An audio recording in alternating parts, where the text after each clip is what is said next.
Halo, assalamualaikum, apa kabar salam family, jumpa lagi di kebunku. Kali ini kita akan memangkas pohon ini salam family, akan mempruning. Dahan-dahan yang terendah itu akan kita buang, yang dekat dengan tanah itu akan kita buang, dan kita pelihara hanya dahan-dahan besarnya saja. Yang kecil-kecil begini akan kita pangkas, akan kita pruning. Nah, tapi karena varietas ini terbatas, saya punya hanya beberapa batang salam family. Ini alpukat boam ya. Alpukat boam itu dari mana ya? Dari Batang, Jawa Tengah. Jadi ini alpukat cocok di dataran rendah, dan alpukat ini katanya dipetik sebesar apapun dia akan bisa matang. Cuman mungkin rasanya yang berbeda. Kalau belum tua ya rasanya mungkin belum terlalu enak. Nah, karena bibit saya ini terbatas, sebelum dipangkas, sebelum dipruning, saya akan perbanyak dulu anak family. Sayang ya kalau ini hanya dibuang percuma. Bisa saja kita ambil entresnya, kita sambungkan. Emang boleh pohon yang masih kecil begini diambil entresnya, diperbanyak bibitnya. Begini salah family, memang sih teorinya untuk memperbanyak tanaman itu minimal dia sudah berbuah, kalau bisa sudah 3 kali ya. Kenapa begitu? Supaya kita bisa mengetahui sifat unggul dari tanaman ini. Sifat unggulnya ya buahnya enak, berbuah lebat, genjah, tahan penyakit dan sebagainya ya. Tapi jika kita sudah yakin penangkarnya, bibitnya valid ya, walaupun bukan dari bibit label ungu atau label biru, tapi asal kita yakin, itu sudah boleh kita gunakan.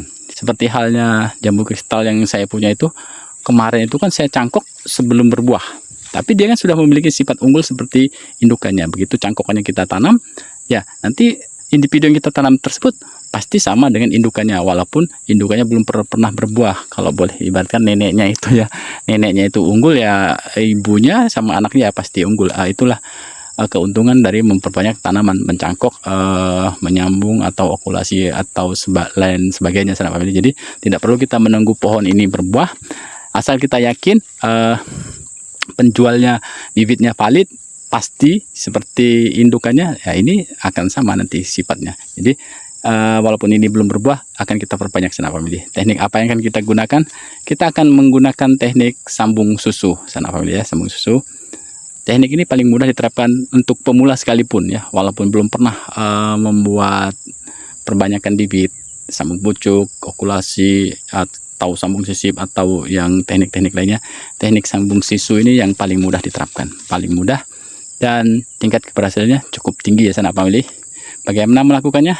Yuk kita langsung belajar bersama sahabat family. Nah, caranya begini sahabat family. Ini tadi sudah kita lukai antara kedua sisi ini, dan batang bawahnya juga sudah kita lukai.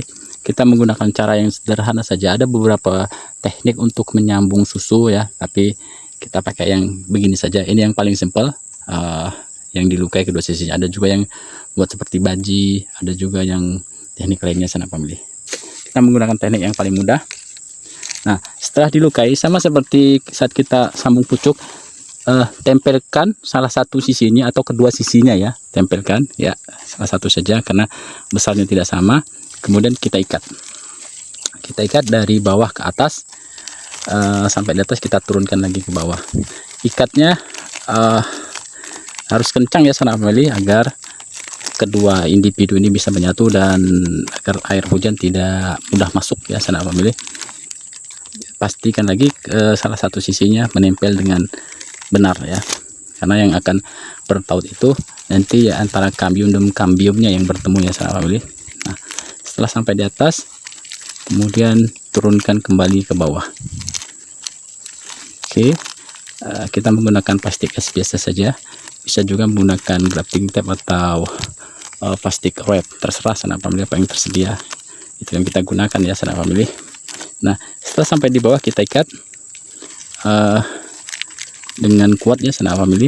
Nah, ini nanti setelah 2-3 bulan kedua individu ini sudah menyatu dan nanti akan kita potong. Nah, untuk memotongnya sahabat family harus hati-hati ya, jangan sampai keliru, karena yang kita ambil ini adalah batang ini, individu yang ini, jadi kita potongnya di sini. Nah, jangan di sini. Nah, kemudian ini kita potong batang tunas ininya, tunas batang bawahnya.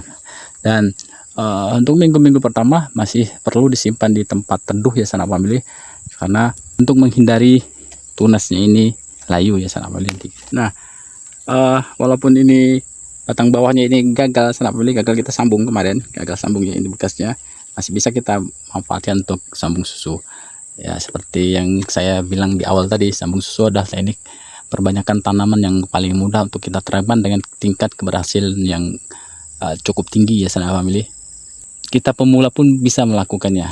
Tidak seperti sambung pucuk, okulasi dan sistem perbanyakan lain, itu memerlukan keahlian dan jam terbang yang tinggi ya sanak family untuk bisa melakukannya. Kalau sambung susu ini ya, ini kita baru mulai saja sudah langsung bisa sanak family. Oke sanak family, kita coba satu lagi ya. Ya, kita bersihkan dulu daun-daunnya dari batang atasnya, dari entesnya ya. Kemudian kita lukai. Kita lukai tipis saja sanak family, jangan sampai lebih dari separuh. Apalagi kalau pisaunya tajam, hati-hati ya. Karena kalau terlalu dalam, lebih dari separuh, nanti ada kemungkinan ini akan patah ya.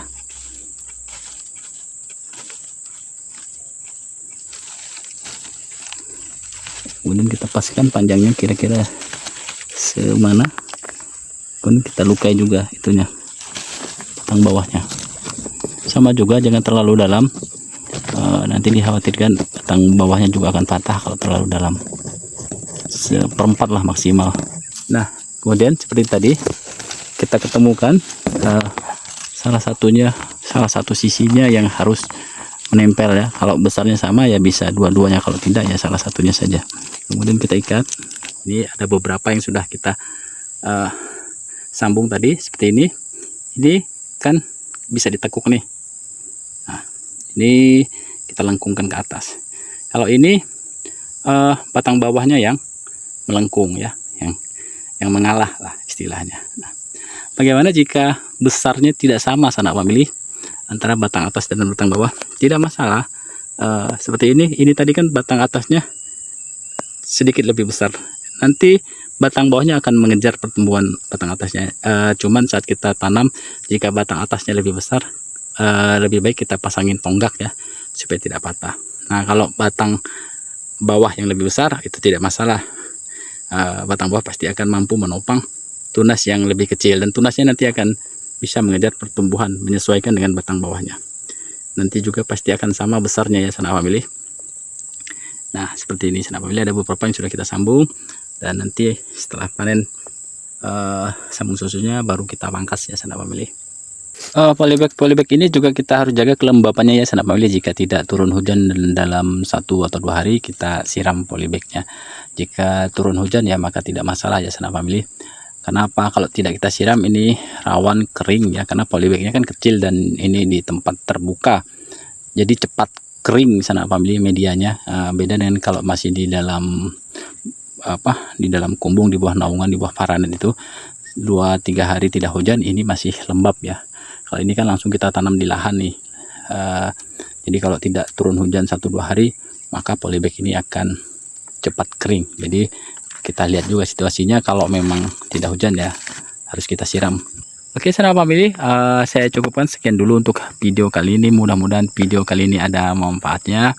Sanak family yang ingin belajar bersama, yuk kita sama-sama belajar di channel ini. Ilmu bisa kita peroleh dari siapa saja, pengalaman bisa kita dapatkan dari mana saja.